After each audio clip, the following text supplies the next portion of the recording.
On December 8, 2020, Chloe Alexis Driver fatally stabbed her 13-month-old daughter before attempting to take her own life in Canton, Georgia. In the past, I genuinely believed I had to die every day for my daughter, to hate myself for my failure in protecting her. Case 1, and in December 2024, Chloe Alexis Driver was sentenced to life in prison without the possibility of parole. She was convicted of malice murder, felony murder, first-degree child cruelty, and aggravated assault. The court found her guilty but mentally ill, acknowledging her mental health issues while holding her criminally responsible. During sentencing, Judge Ellen McEllier condemned the act. Honestly, try to give him some benefit of the doubt, understanding that there is an impact on him that cannot be measured. As heinous and unfathomable, highlighting the profound moral violation of a parent killing their child. Driver expressed remorse during the sentencing, stating, "I am terribly sorry for many things in my life, but most of all for who was lost, and I always will be.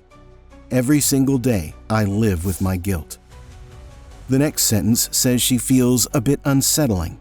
She mentions that life goes on whether I suffer or not, and we must continue to live. While the sentiment might be true in general, coming from a mother who tragically stabbed her own daughter to death, I appreciate the opportunity to be heard during this whole process. I am terribly sorry for many things in my life, but most of all for who was lost, and I always will be. Every single day I live with my guilt. it feels strangely out of place. Driver, who was found guilty but mentally ill, received a life sentence with the possibility of parole, along with an additional 20 years to be served concurrently. Before we continue, quick favor, if you're enjoying this video, hit like and subscribe. 98% watch without subscribing. It's free for you and a game changer for me. Thanks. Now back to the video. Case 2. In March 2022, a body of a 27-year-old man was found in a Wyoming, Michigan apartment. When police arrived on the scene, it was revealed that he was Kwan Winston. Upon investigation, it was found that he was living in the apartment with his girlfriend Sakina Muhammad. She's taken him from everybody who loves him, who wants him, who just want to be with him. And their 11-month-old daughter. But when police arrived at the scene, they were nowhere to be seen. It was instantly clear that the girlfriend, Sakina Muhammad, was the primary suspect. She was caught by the police the next day, and initially Sakina claimed she acted in self-defense, alleging a history of domestic violence. We feel like we're getting some type of justice. This is a start, and we thank God. We want the truth and we want justice. We're not angry with anybody.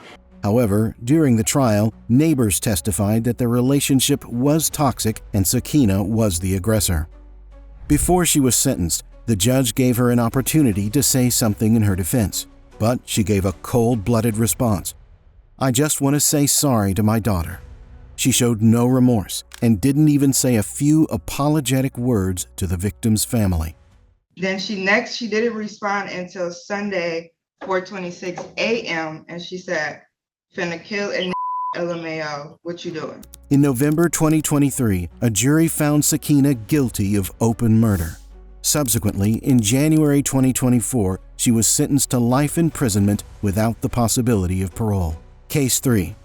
Skylar Annette Neese, a 16-year-old from Star City, West Virginia, was a high-achieving high school honor student with dreams of becoming a criminal lawyer. She was beautiful.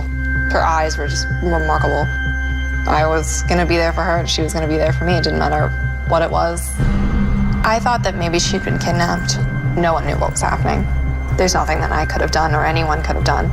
She was well-liked and had a close-knit group of friends, and 2 of her very close friends ended up killing her. On July 6, 2012, Skylar sneaked out of her family apartment around midnight to meet her friends Sheila Eddy and Rachel Schoaf. A surveillance camera captured her leaving her home and getting into their car, but she never got back home. Once that video came out that she willingly got in this car, they're not going to come out and look for somebody driving around in a car. In January 2013, Rachel Schoaf had a mental breakdown at her house and later confessed to the murder. She admitted that she and Sheila Eddy had planned Skylar's murder months in advance. Following Rachel's confession, investigators located Skylar's remains in January 2013, 6 months after her murder. DNA tests confirmed her identity. During the trial of Sheila Eddy, Skylar's relatives revealed that even after the murder, she kept coming to their house, comforted them, and told them that she had no idea what happened that night. They hung out all the time. We always thought of them as a team. The three of them became inseparable. Then one ended up missing. Nobody's heard from her. Nobody knows where she is. Something's wrong. Something's bad wrong. Eddy pleaded guilty to first-degree murder in January 2014 and was sentenced to life in prison with the possibility of parole after 15 years. Sheila didn't show much remorse during the trial, and she was only upset because she had to spend the rest of her life in jail. Rachel Schoaf pleaded guilty to second-degree murder in May 2013, sentenced to 30 years in prison. She was eligible for parole after 10 years, but it was denied. Rachel gave a tearful testimony, but no one bought it. Case 4. In May 2022, 18-month-old Derek Young III tragically died after ingesting fentanyl. This truly was an accident, and if I could, I would trade places with my son in a heartbeat.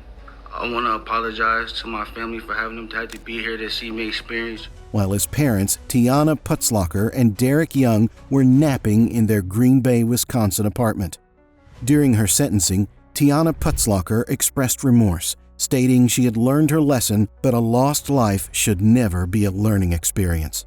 Reflecting on her child, she mentioned how her baby's kissy lips and his presence would cheer her up during tough times. However, many found this sentiment troubling, as an 18-month-old child should not bear the burden of being a source of comfort for a parent. As we've reported, in May of 2022, police and paramedics found Putzlocker attempting CPR on her 18-month-old son, who then died at the hospital. Critics highlighted that Derek's life should have been protected and nurtured, not overshadowed by negligence. In November 2023, she was sentenced to 10 years in prison after pleading no contest to the charges. The judge noted that her actions, as well as her failure to ensure a safe environment for her son, demonstrated a lack of responsibility. In the courtroom clips, Tyana Putzlocker can be seen breaking down in tears after receiving her sentence, visibly overcome with emotion. However, what stood out even more was the reaction of her mother, who also broke down in sobs following the judge's decision. Father Derek Young faces the same child neglect charge. His case is still working through the court system. Even though she was grandmother to that child, she was more worried about her daughter, whose neglect killed her grandchild. Their emotional outbursts seemed more focused on the consequences they were facing rather than the tragic loss of 18-month-old Derek. Critics pointed out that the grief appeared to center on their own suffering, rather than genuine remorse for the life that was lost. I had to think about this and deal with this. I've been dealing with this pain so long, and I don't think it'll ever go away. These stories are shocking reminders of how twisted and unpredictable human behavior can be. Let us know in the comments which case blew your mind the most, and don't forget to like and subscribe. Stay safe. Stay curious, and we'll see you in the next one. Love courtroom drama and real-life justice? Then hit that subscribe button and turn on notifications so you're always up to date with our latest videos. Thanks for watching, and see you in the next one.